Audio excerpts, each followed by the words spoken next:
Assalamualaikum warahmatullahi wabarakatuh. Waalaikumsalam warahmatullahi wabarakatuh.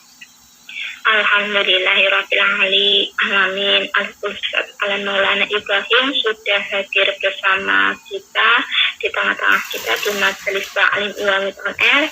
Mari kita lantunkan sholawatullah ala Nabi untuk mengiringi beliau untuk menyampaikan ilmunya. Shollu ala Nabi Muhammad. Allahumma sholli wa sallim ya Nabi.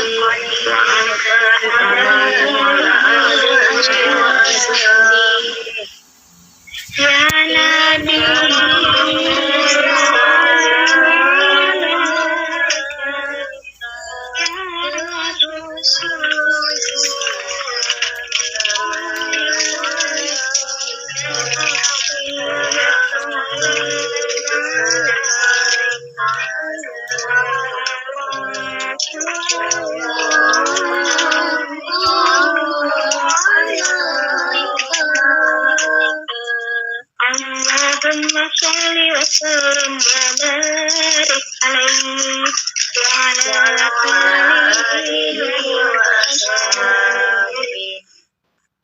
Kepada Al-Mukarram Al-Ustaz Maulana Ibrahim, kesempatan dengan segala hormat kami persilahkan.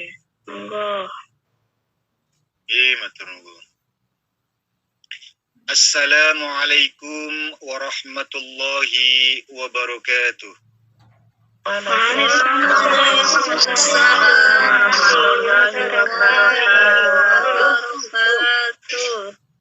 A'udzu billahi minasyaitonir rajim. Bismillahirrahmanirrahim. Alhamdulillahilladzi hadana lihada wa ma kunna linahtadiya laula an hadana Allah. Asyhadu an la ilaha illallah wahdahu la syarika lah. Wa asyhadu anna sayyidana Muhammadan abduhu wa rasuluhu la nabiyya ba'dah.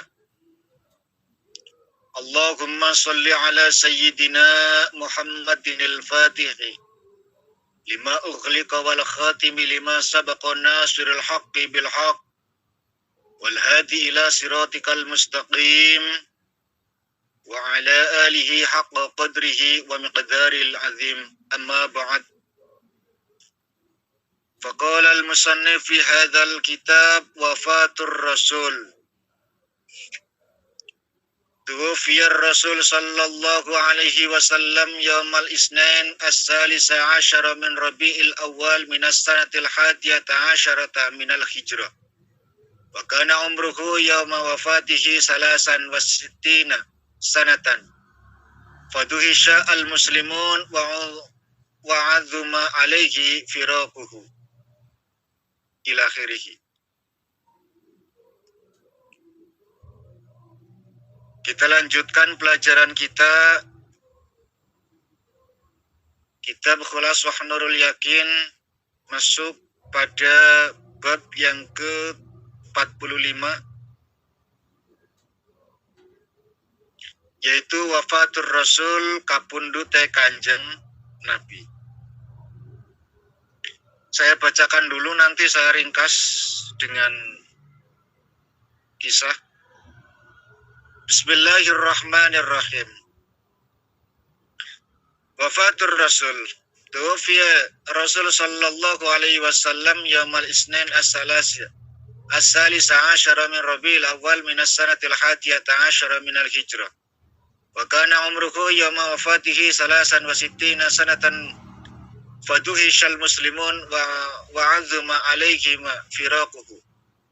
Fasalla Umar bin al-Khattab sayfahu wa tawa'ada man yaqul mata Rasulullah sallallahu alaihi wasallam wa qala innama arsala ilaihi kama arsala ila Musa falabisa an qaumihi arba'ina lailatan wa kana Abu Bakr ghaiban falamma jaa wa ukhbira al-khabar dakhala baita Aisyah wa kashafa an wajhir rasul faqabbalahu thumma baka summa kharaja 'alan nas qala al-an man kana ya'budu Muhammadan fa inna Muhammadan qad mata wa man kana ya'budu Allah fa inna Allaha hayyun la yamut summa salasa qauluhu ta'ala innaka mayyitu wa innahum mayyitun wa qaluhu wa ma Muhammadun illa rasulun qad khalat min qablihi rasul afa immata aw qutila an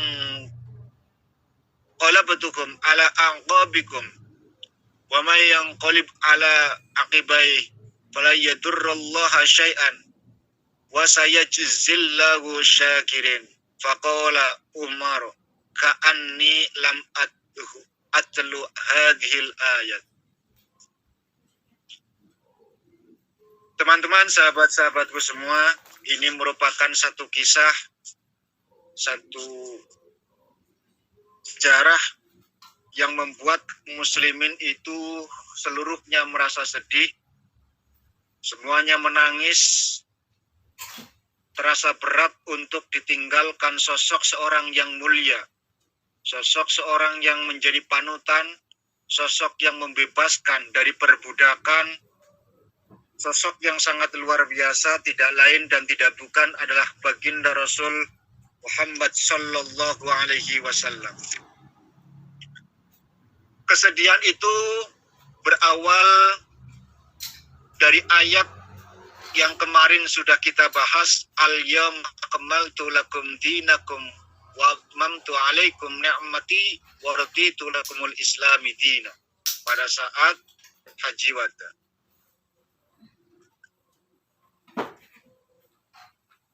Ayat tersebut diturunkan waktu asar pada hari Jumat di Padang Arafah pada musim Haji Wada tentunya. Haji penghabisan, haji pamitan, haji yang terakhir yang dilakukan oleh baginda Rasul. Sedang Nabi Shallallahu Alaihi Wasallam pada saat itu berada di Arafah dan mendapatkan wahyu tersebut saat berada di atas unta. Wahyu turun tidak nunggu. Ya, wahyu turun itu tidak nunggu. Kalau memang sudah datangnya ya sudah, mau dimanapun pasti akan datang. Nabi saat itu sedang di atas onta, wahyu turun, dan setelah itu sudah tidak ada wahyu yang turunlah. Ketika ayat turun kepada Nabi Shallallahu Alaihi Wasallam, tentu merupakan satu peristiwa yang hebat. Setiap Nabi mendapatkan wahyu itu luar biasa, penuh dengan keringat, membutuhkan energi yang luar biasa. Sampai Nabi itu hampir tidak kuat menerimanya. Mengingat isi dari makna yang dikandung dari ayat itu, maka Rasul itu benar-benar sadar.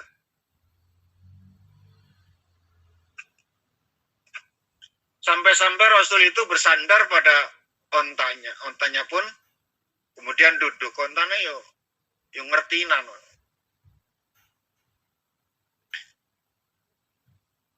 Turunlah malaikat Jibril menyampaikan, wahai Muhammad, sungguh pada hari ini telah sempurna urusan agamamu.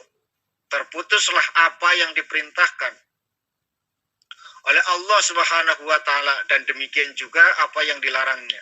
Maka kumpulkanlah para sahabat-sahabatmu dan beritahukan kepada mereka bahwa saya tidak akan turun lagi sesudah ini. Walhasil Nabi terus kembali ke kota Mekah dan datang ke kota Madinah secepatnya. Kemudian mengumpulkan para sahabatnya, lalu dibacakan ayat al-yawma lakum dinakum. Dibacakan ayat tersebut serta memberitahu kepada para mereka apa-apa yang telah dikatakan oleh malaikat Jibril, bahwa malaikat Jibril tidak akan turun lagi. Artinya bahwa ini adalah wahyu pamungkas. Karena pada hari itu akmaltu lakum dinukum. Disempurnakan agamanya. Agama itu sudah sempurna. Kalau memang agama sudah sempurna, ya nggak usah neko-neko lah. Nabi mengatakan bahwa agama itu telah sempurna. Semua senang, semua bergembira, semua takbir. Siapa yang nggak senang kalau kita itu mendapatkan satu kabar bahwa sesuatu yang kita perjuangkan selama ini sudah sempurna. Semua senang, kecuali wahid, kecuali cuma satu. Siapa? Abu Bakar radhiyallahu anhu. Yang merasakan susah dan terus pulang lalu nutup pintu. Menangis siang hari, malam hari, nangis terus. Lalu hal itu didengar oleh para sahabat lain dan berkumpul datang ke rumah Abu Bakar. Lalu mereka bertanya, engkau apa yang menyebabkan engkau menangis, wahai Abu Bakar? Abu Bakar pun menjawab, wahai temanku, kamu sekalian tidak tahu musibah yang akan menimpa diri kalian. Tidakkah kalian tahu, tidakkah kalian mendengar bahwa satu perkara itu bila sudah sempurna, maka menjadi tampaklah kekurangannya. Dan ayat ini juga menunjukkan perpisahan kita dengan baginda Rasul Sallallahu Alaihi Wasallam. Keadaan Hasan dan Husain akan menjadi yatim keduanya. Para istri Nabi akan menjadi janda semuanya. Maka sontak pada saat itu terjadi jeritan yang luar biasa. Seluruh sahabat itu menjerit, menangis sejadi-jadinya. Selain itu, mereka juga ada pula sahabat yang mendengar tangisan itu dari kamar atau rumah Abu Bakar.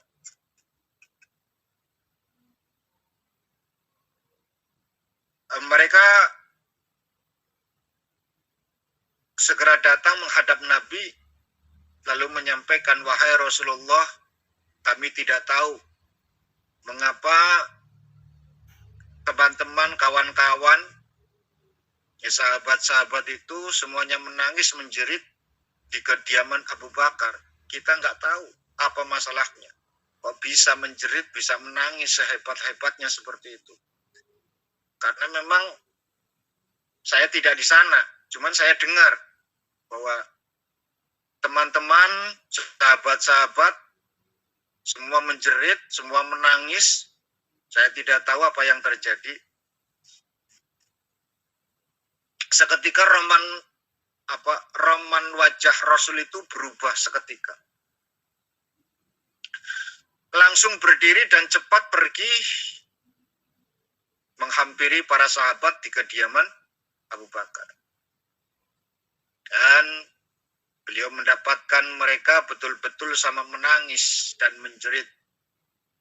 Rasul pun bertanya, apa yang menyebabkan kalian menangis? Sayyidina Ali karramallahu wajah menjawab,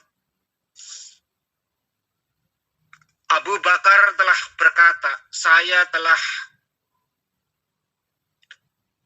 mencium dari ayat ini akan bau-bau atau tanda-tanda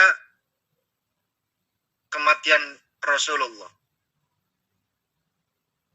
Apakah ayat ini menunjukkan akan wafatnya engkau, wahai Rasul? Apakah ayat ini akan menunjukkan bahwa engkau akan berpisah dengan kami, wahai Rasul? Nabi Sallallahu Alaihi Wasallam dengan tenang menjawab, apa yang dikatakan oleh Abu Bakar itu benar. Dan sungguh telah dekat waktuku meninggalkan kalian semua. Dan telah sampai pula waktu perpisahanku dengan kalian semua. Kejadian ini menunjukkan bahwa Abu Bakar adalah di antara sahabat-sahabat beliau yang lebih tahu. Itulah kenapa nanti kapundutnya baginda Rasul, Khalifatur Rasul itu dipegang oleh Abu Bakar As-Siddiq. Ketika Abu Bakar mendengar demikian, dia menjerit dengan jeritan yang sangat keras serta bersungkur, langsung pingsan. Saking cintanya Abu Bakar. Abu Bakar itu luar biasa. Bisa dijadikan teman, bisa dijadikan orang tua, plus mertua juga, memang mertuanya. Orang tua yang bijak.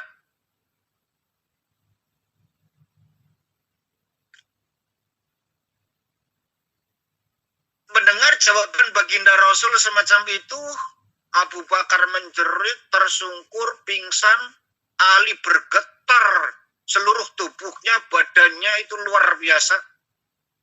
Sahabat-sahabat yang lain pun ribut, sibuk, merasa ketakutan, semuanya menangis keras sekali.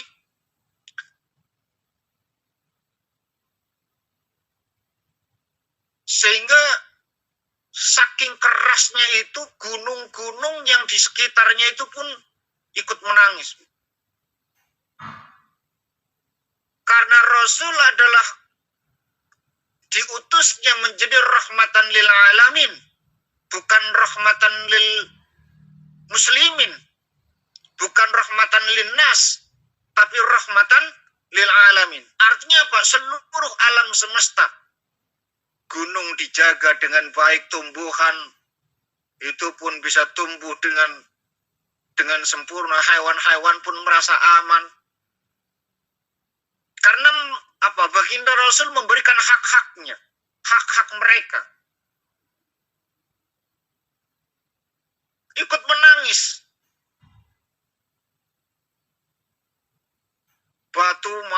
Batu-batu itu pun menangis, malaikat yang berada di langit pun berguncang, semua binatang, baik yang di darat maupun yang di lautan, itu semuanya menangis. Kemudian Nabi pun menjabat tangan sahabat satu persatu, meninggalkan mereka sambil menangis, dan berwasiat kepada mereka. Sesudah ayat turun tersebut, mengalami hidup selama 81 hari. Ada yang mengatakan mengalami hidup 50 hari sesudah turunnya ayat tersebut. Ada yang mengatakan bahwa beliau masih mengalami hidup selama 35 hari sesudah ayat laqad ja'akum rasulun min anfusikum. Ada juga yang mengatakan 21 hari sesudah ayat turun ayat wattaqu yawman turja'un fihi ilai. Macam-macam berbeda pendapat, tapi walhasil memang itu adalah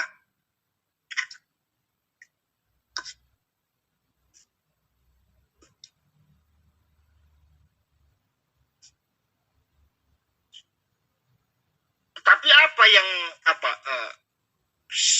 singkatnya ini diriwayatkan dari Ibnu Abbas radhiyallahu an bahwa Nabi ketika itu sangat dekat sekali dengan wafatnya. Lalu beliau menyuruh Bilal untuk azan, mengumandangkan azan supaya orang-orang itu mengerjakan sholat. Maka berkumpul para muhajirin dan ansor di masjid Rasulullah. Kemudian beliau mengerjakan sholat 2 rakaat dengan ringan bersama dengan mereka. Itu adalah sholat terakhir. Lalu beliau naik mimbar. Apa yang disampaikan? Ya ma'asyaral muslimin, inni kuntu lakum nabiyan wa nasihan da'iyan ilallah biidnihi wa kuntu lakum kal akhi al-musfiq wal abir rahim man kanat lahu aidi madlumatun faltakum wal qas minni qabla qisosi fil qiyamah. apa yang disampaikan oleh baginda Rasul, wahai kaum muslimin, sesungguhnya saya bagi kalian itu sebagai nabi dan penasehat, serta sebagai orang yang mengajak kepada jalan Allah Subhanahu wa taala dengan izinnya, dan adalah saya bagimu itu seperti saudara kandung yang kasih sayang dan seperti ayah yang belas kasihan. Barang siapa yang mempunyai hak yang bisa dituntut, hendaklah berdiri dan membalas kepada saya sebelum saya dituntut di hari kiamat nanti. Semua diam. Semua diam. Tidak ada satupun yang berani. Jangankan berdiri. Bergumam pun nggak ada yang berani. Tiba-tiba datang seorang sahabat.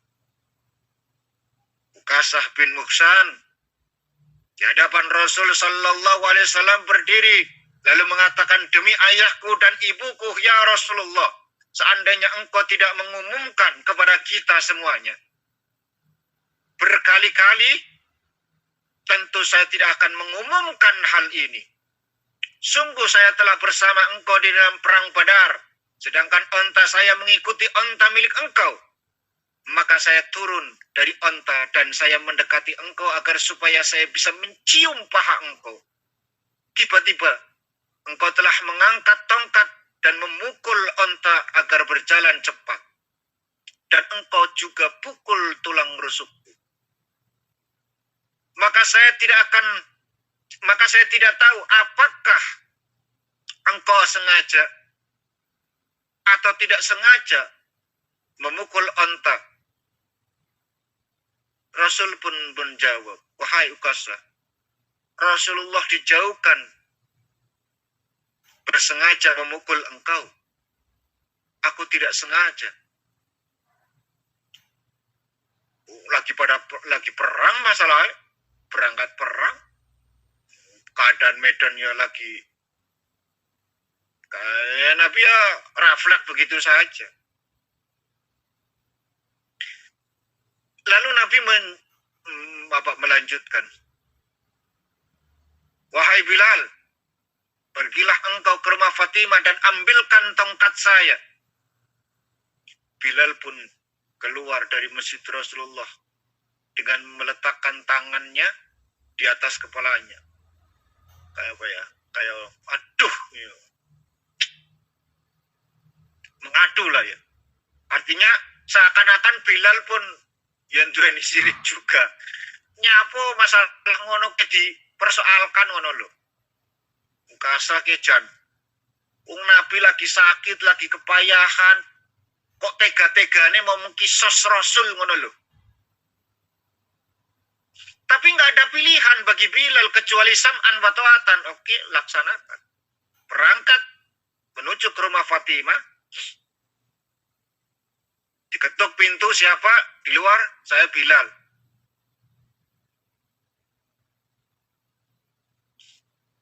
Ada apa?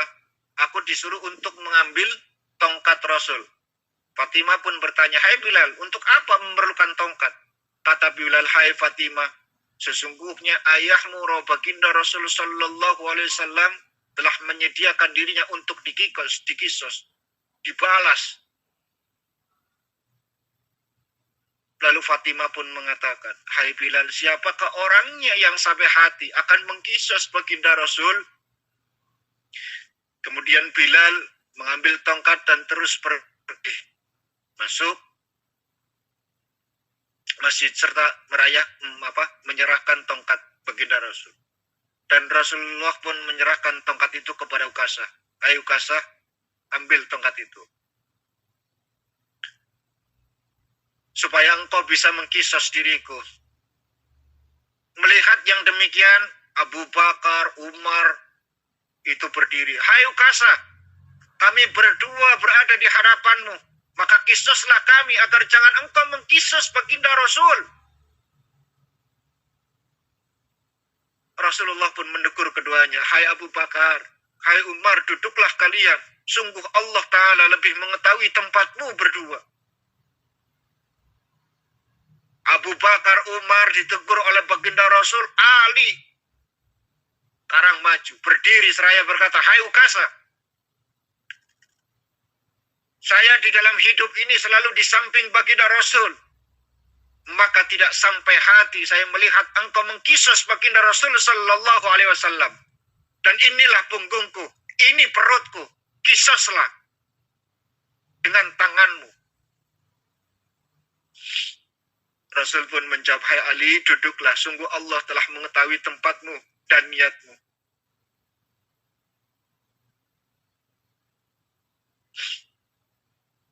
Ali duduk, Hasan Husain berdiri, Bu. Hasan Husain berdiri, saya berkata, "Hai Ukasa, tidakkah engkau tahu bahwa kami berdua adalah cucu baginda Rasul?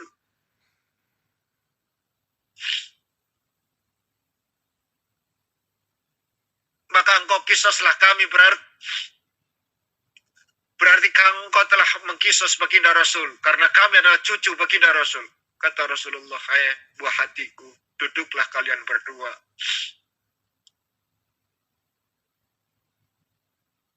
Kemudian Rasul bersabda, "Hai Ukasah, pukullah jika engkau hendak memukul."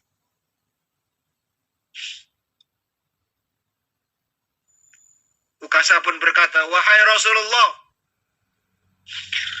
engkau telah memukul saya, sedangkan saya saat itu tidak berpakaian, tidak memakai baju." Maka Rasul pun membuka bajunya. Hingga para muslimin itu menjerit sambil menangis tatkala Ukasah melihat badan Rasul yang putih itu. Menubruk, memegang, mencium punggung seraya berkata, "Saya tebus engkau dengan jiwaku, wahai Rasul. Siapa orang yang sampai hati mengkisos engkau? Sungguh, saya melakukan apa yang demikian itu dengan harapan agar badan saya bisa menyentuh badanmu, badan engkau, wahai Rasul. Badan engkau yang dimuliakan oleh Allah Subhanahu wa Ta'ala." Nabi pun bersabda, "Ketahuilah, barang siapa yang ingin melihat ahli surga, hendaklah lihat orang ini." Maka berdiri kaum muslimin dan mencium di antara keduanya mata Ukasah sambil berkata, "Keuntungan besar bagimu, engkau telah memperoleh derajat yang tinggi dan berteman dengan Rasul sallallahu alaihi wasallam. Amma Allahumma yassir lana syafa'atahu bi'izzatika wa jalalika."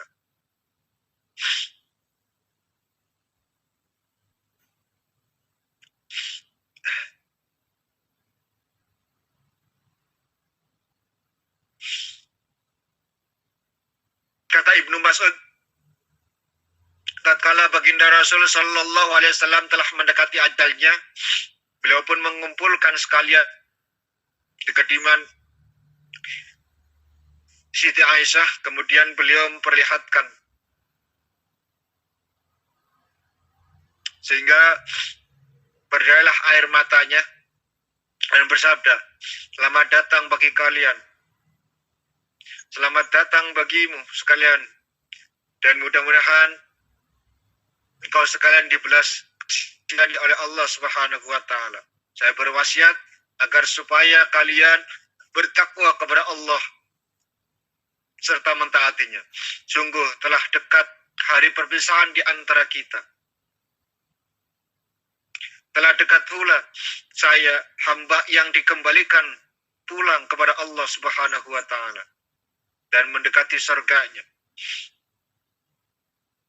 Kalau sudah datang saat ajalku, hendaklah Ali yang memandikan, Udal bin Abbas yang menuangkan air, dan Utsman bin Zaid yang menolong keduanya. Kemudian kafani aku dengan kain kafanku sendiri. Bila kamu sekalian menghendaki, atau dengan kain Yaman yang putih, kalau sekalian memandikan aku, maka taruhlah aku di atas balai tempat tidurku di rumahku.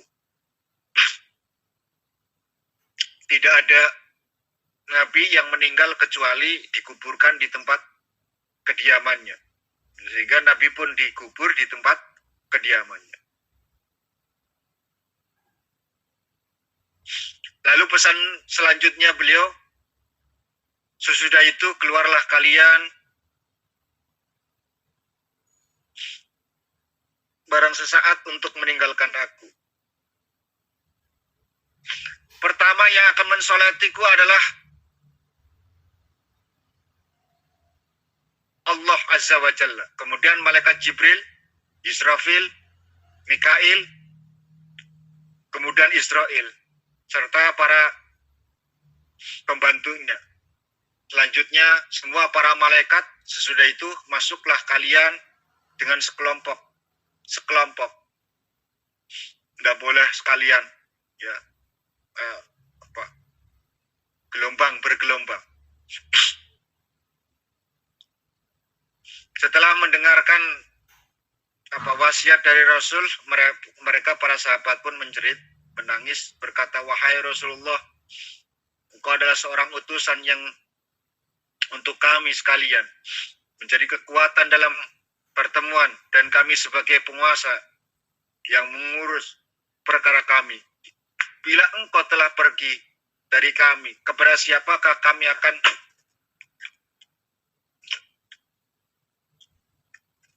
kembali dalam persoalan? Rasul pun menjawab, telah kutinggalkan kalian pada jalan yang benar, di atas jalan yang terang, yang telah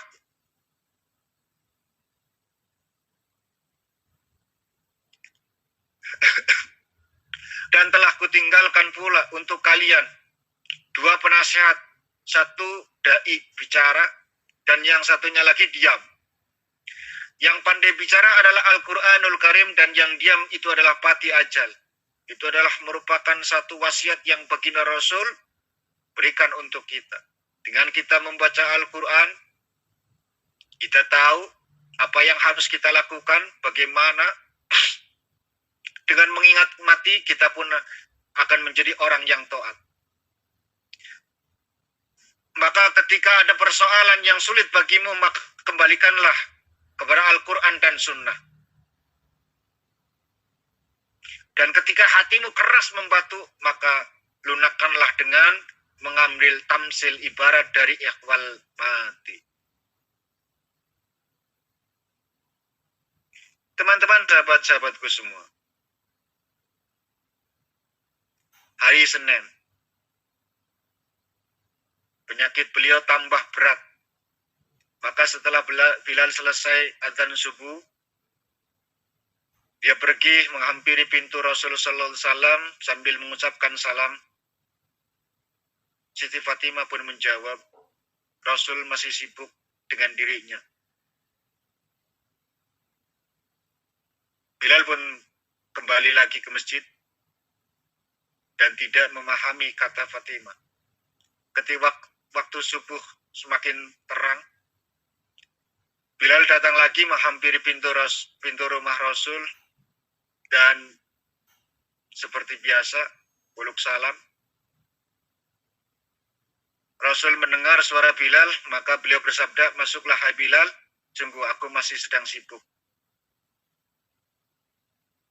terhadap diriku sendiri dan penyakitku rasanya bertambah berat. Maka suruhlah Abu Bakar agar supaya sholat berjamaah dengan orang-orang yang hadir. Bilal pun keluar menangis, meletakkan kedua tangannya di atas kepala sambil mengaduh,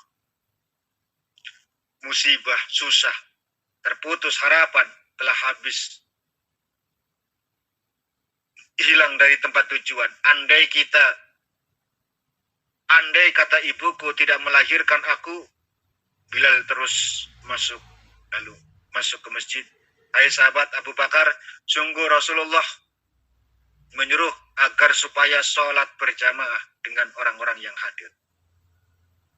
Abu Bakar melihat mihrab, tempat sholat imam kosong, Nabi SAW tidak hadir, maka tidak tertahan dirinya, lalu menjerit keras luar biasa, jatuh tersungkur karena pingsan.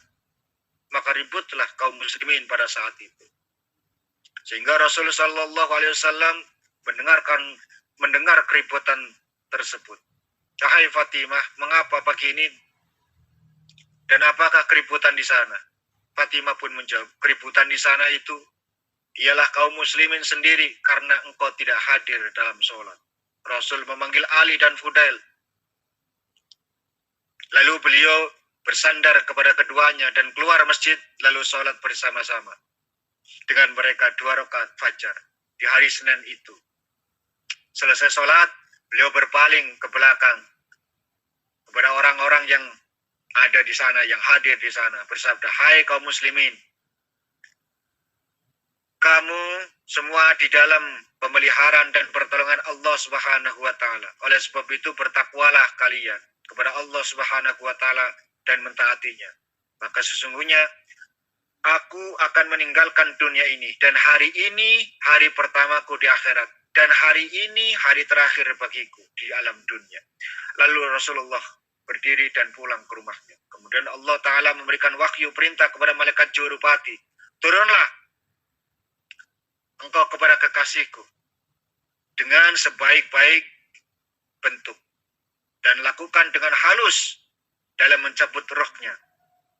Kalau dia mengizinkan kamu masuk, masuklah, dan kalau tidak mengizinkan maka jangan engkau masuk kembali. Baginda Rasul dikasih pilihan.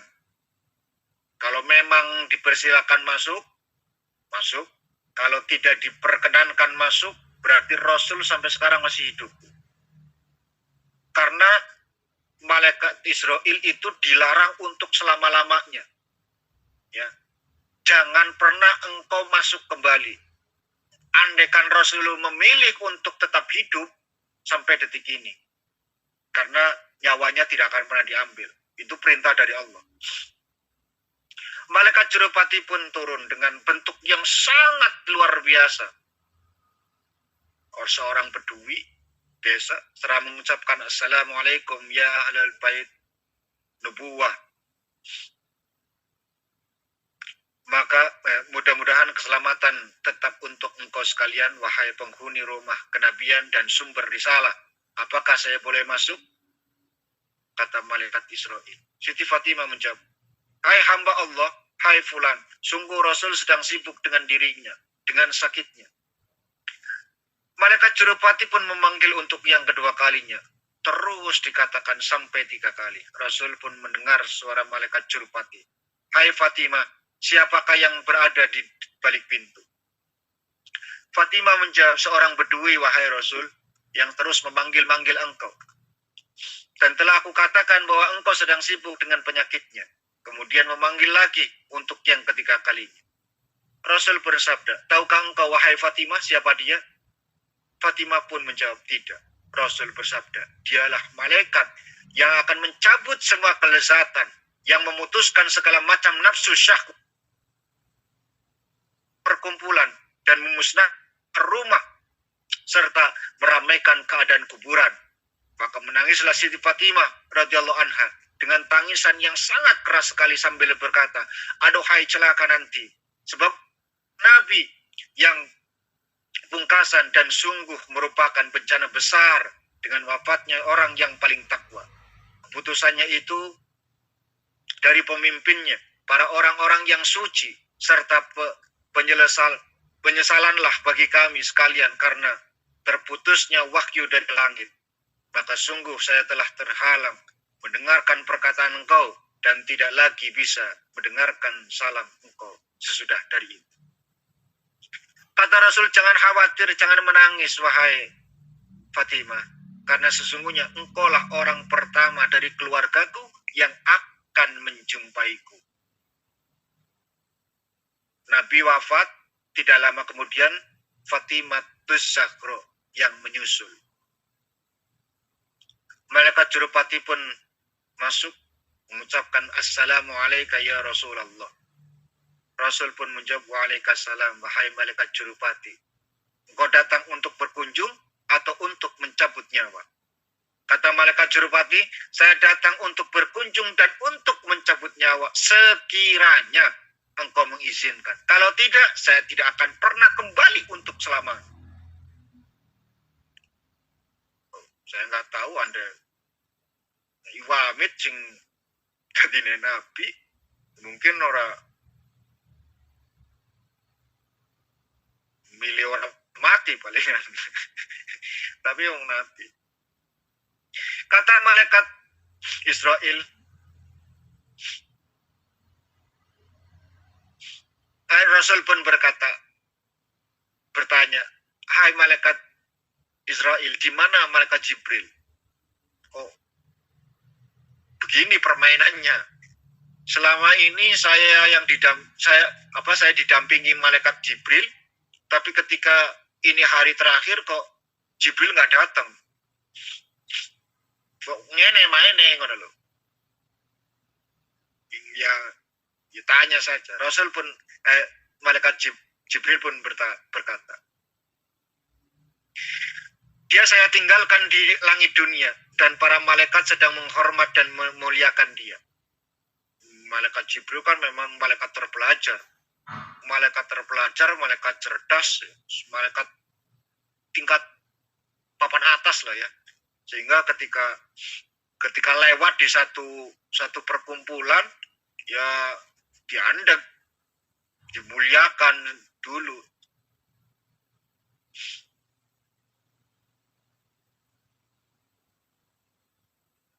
Kata malaikat, lalu Rasul pun berkata, tahukah engkau kalau soal ajalku sudah dekat? Malaikat Jibril menjawab, ya tahu. Rasul Shallallahu Alaihi Wasallam menyampaikan, beritahukan kepadaku kemuliaan yang menggembirakan aku di sisi Allah Subhanahu Wa Taala.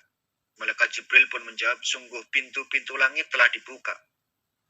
Para malaikat telah berbaris rapih menanti ruh engkau di langit. Pintu-pintu surga telah dibuka. Dan para bidadari sudah sama berbaris menanti kehadiran engkau, wahai Rasul.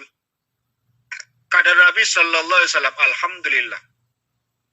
Dan berkata pula, hai Jibril, berilah berita gembira tentang umatku di hari kiamat. Kata Jibril, saya beritahukan bahwa sesungguhnya Allah Ta'ala menyampaikan, sungguh telah aku larang semua para nabi masuk ke dalam surga. Iwamid, dengarkan.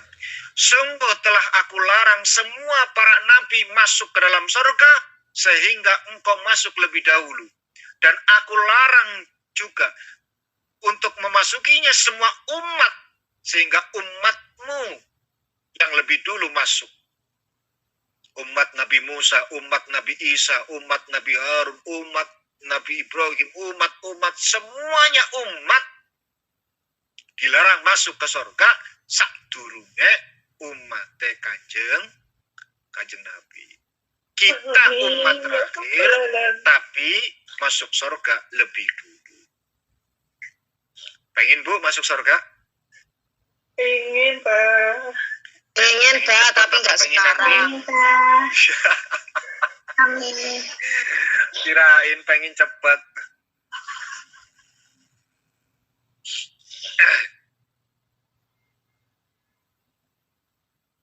Lalu Nabi pun menyampaikan, sekarang telah puas hatiku, hilang semua rasa gundah gulanaku. Kemudian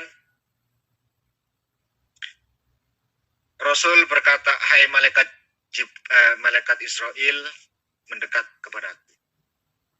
Malaikat Israel pun mendekat, mulai melaksanakan untuk mencabut ruh. Dan ketika ruh sampai di pusat atau di perut, Nabi Shallallahu Alaihi Wasallam berkata, hai Jibril, alangkah dahsyatnya rasa sakit itu. Malaikat Jibril pun memalingkan wajahnya baginda Rasul. Kata Nabi, hai Jibril, apakah engkau tidak suka melihat wajahku? Kata Jibril, wahai kekasih Allah, siapa orang yang sampai hati melihat wajah engkau sedang merasa dalam sakaratul maut? Anas bin Malik radhiyallahu anhu berkata, kana ruhun Nabi sallallahu alaihi wasallam fi sadrihi wa huwa yaqul usikum bis salati wa ma malakat aymanukum fama birha yusi bihima hatta in qata kalamuhu. ketika ruh Nabi Shallallahu Alaihi Wasallam sampai di dada, beliau bersabda, aku telah wasiatkan agar kalian semua menjaga sholat dan apa-apa yang menjadi tanggunganmu. Maka masih saja beliau berwasiat untuk yang kedua kalinya, dan sampai pada putuslah perkataannya, inna Rasulullahi Sallallahu Alaihi Wasallam fi akhir nafsi harroka syafatai marrotaini falqaitu sam'i fasami'tuhu yaqulu khufiyat ummati ummati fakubita Rasul Sallallahu Alaihi Wasallam yaumal isnin min syahri Rabi'il Awal. Teman-teman, sahabat-sahabatku semua, perlu dicatat bahwa tidak ada satu peristiwa yang membuat kita sebagai umatnya itu sedih melebihi kesedihan kita kehilangan harta benda. Kalau kita memang orang yang beriman dan bertakwa, mencintai Allah dan Rasul-Nya, maka tidak ada yang lebih menyedihkan bagi kita kecuali saat berpisah dengan baginda Rasul. Memang kita tidak merasakan hal tersebut. Kita terlahir jauh setelah baginda Rasul sudah dipanggil oleh Allah Subhanahu wa taala. Tapi setiap kali kita membaca sirahnya, setiap kita membaca kisahnya, itu seakan terbayang, ada kekuatan hebat yang merasuk dalam diri kita, mengikuti alur dari sebuah kisah tersebut, sehingga kita pun merasakan kesedihan yang luar biasa. Tadi sempat saya tidak kuat saat Ukasah itu mau mengkisos. Padahal saya sudah tahu, Bu, bolak-balik saya itu sudah paham kisah ini. Bahwa Ukasah itu tidak terjadi gitu loh. Tidak jadi memukul baginda Rasul.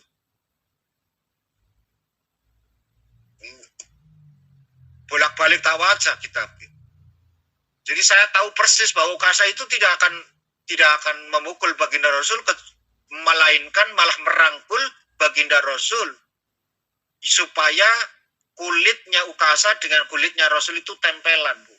Nek kulitnya Nabi tempelan karo kulitnya wong, mesti wong kuwi mlebu swarga. Ora mungkin wong sing tempel karo kulitnya Kanjeng Nabi mlebu neraka, ora mungkin, Bu. Ya, enggak mungkin.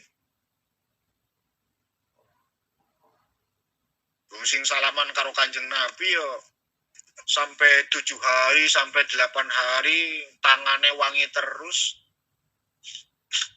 Bahkan orang-orang yang habis mencium tangan baginda Rasul, itu tangannya dicium oleh semua para sahabat. Ki dalile tawasul. Ya.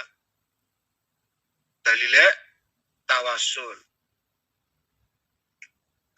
Artinya mencari keberkahan. Jangan dibilang bahwa para sahabat itu nggak mencari keberkahan, nggak lewat tawasul, ya tawasul. Ukasah ya tawasul kok. Pengen tadi sahabatnya Kanjeng Nabi, besoknya akhirat melalui drama dulu, gitu loh. Tapi entah kenapa gitu loh. Entah kenapa ketika sejarah itu dibacakan lagi, seakan-akan saya itu mengikuti alurnya gitu loh, bahwa bener enggak ini Ukasah itu akan memukul. Poinnya tidak saya ambil gitu loh poinnya. Saya terus mengikuti alur sehingga tadi sempat saya nggak kuat. Tapi alhamdulillah, itulah kenapa kemarin saya mau melanjutkan ini nggak bisa. Nanti saja lah ya, nanti saja besok. Akhirnya alhamdulillah pada hari ini itu bisa. Teman-teman, sahabat-sahabatku semua, Rasul meninggal di hari Senin, Rabiul Awal, umur 63. Dan umumnya Ya. Umure umat ke tergantung umure Nabi Nuh. Nabi Nuh umure ratusan. Ya umatnya ratusan. Wong siar saja 950 tahun. Oh, ribuan. Ya umurnya ya semacam segitu gitu. Memang Nabi Nuh adalah Basarusani ya, bapak kedua kan. Memang umurnya kudu dawa. Sebab untuk mengembangbiakan manusia. Nah sedangkan umurnya baginda Rasul sawidak 63. Jadi yang sudah umur 50 tahun kurang 13. Sing umurnya 40 tahun kurangnya 13. Apa mana sing wis sawidak loro setahun kas. Tapi nggak ada jaminan gitu loh. Nggak ada jaminan bahwa kematian atau ajal itu sama persis. Cuman gitu loh. Cuman pada umumnya bahwa umure umatnya baginda Rasul umure umat sesuai dengan umatnya Rasulullah. Ya ada bonus ya 70, 90, bahkan ada yang 100, bonus lah ya. Bonus, tapi ya wis kesel banget lah Bu. Umur sawidak mlaku ya wis gemeter. Sawidak kowe mlaku wis teklok, wis gemeter wis. Makan ya enggak enak.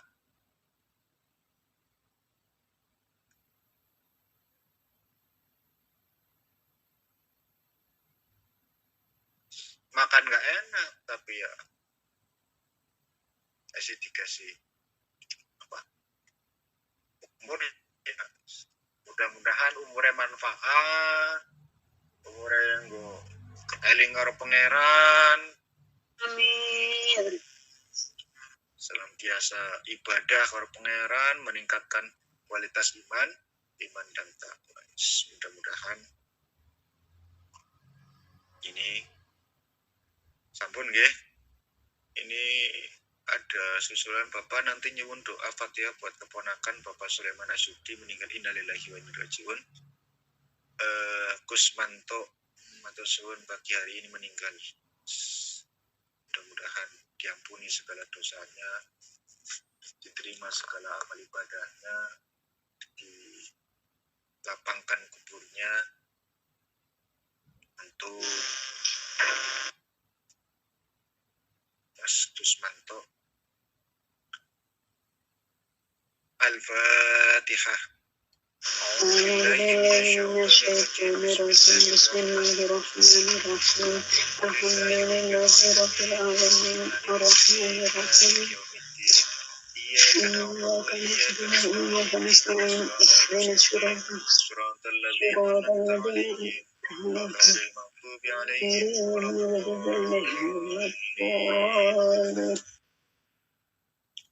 A'udzubillahi minasyaitonirrajim. Bismillahirrahmanirrahim.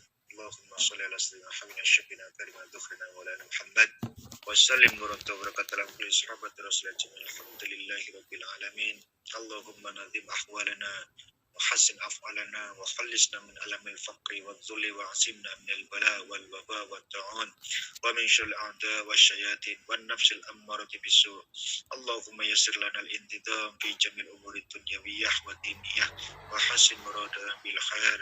Allahumma ba'idna min as-sirri wal asyan. Allahumma inna na'udzubika min ju'dil bala wa tarki syaqa wa su'il qada wa syamatatil a'da. Ya muhawwilal hali wal ahwal hawil halana ila ahsani hal. Allahumma ya kasirun nawal wa ya khaliqu jamil af'al wa fiqna li niyatil khair bi jamil aqwal wal ahwal. Allahumma sallimna wa sallim dinana wa la taslub waqtan nasi imanana ولا تسلط علينا من لا يخافك ولا يرحمنا وارزقنا خير الدنيا والآخرة إنك على كل شيء قدير ربنا آتنا في الدنيا حسنة وفي الآخرة حسنة وقنا عذاب النار وصلى الله على سيدنا محمد وعلى آله وصحبه وسلم سبحان ربك رب العزة عما يصفون وسلام على المرسلين والحمد لله رب العالمين الفاتحة.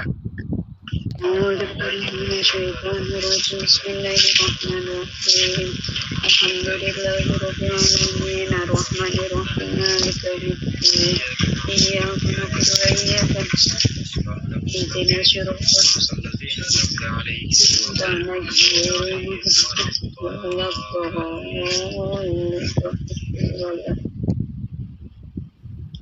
Sekian dan demikian yang bisa saya sampaikan. Terima kasih atas segala perhatian. Mohon maaf atas segala kekurangan. Akhirul kalam wallahul muwaffiq ila aqwamit thoriq. Assalamualaikum warahmatullahi wabarakatuh. Waalaikumsalam warahmatullahi wabarakatuh. Matur nuwun, Pak. Alhamdulillahirrabbilalamin. Kami ucapkan terima kasih kepada Al-Mukarram Al-Ustadz Alan Maulana Ibrahim yang telah memberikan ilmunya serta doa yang kita amini bersama-sama. Semoga Al-Ustadz Alan Maulana Ibrahim sekeluarga selalu sehat walafiat dan menjadi ilmu yang berkah barokah, bermanfaat, bermaslahah fi dini wa dunya wal akhirah. Dan doa yang kita amini bersama-sama tadi semoga diijabah oleh Allah Subhanahu wa taala. Amin amin amin amin amin. Dan semoga kita semua dapat menambah keimanan kita dan bisa mengamalkannya dalam kehidupan sehari-hari. Jamaah muslimin muslimah rahimakumullah, acara demi acara telah berjalan dengan lancar tanpa ada halangan suatu apapun. Marilah bersama-sama kita membaca tahmid yang lengkap di kaulina Alhamdulillahirabbil alamin.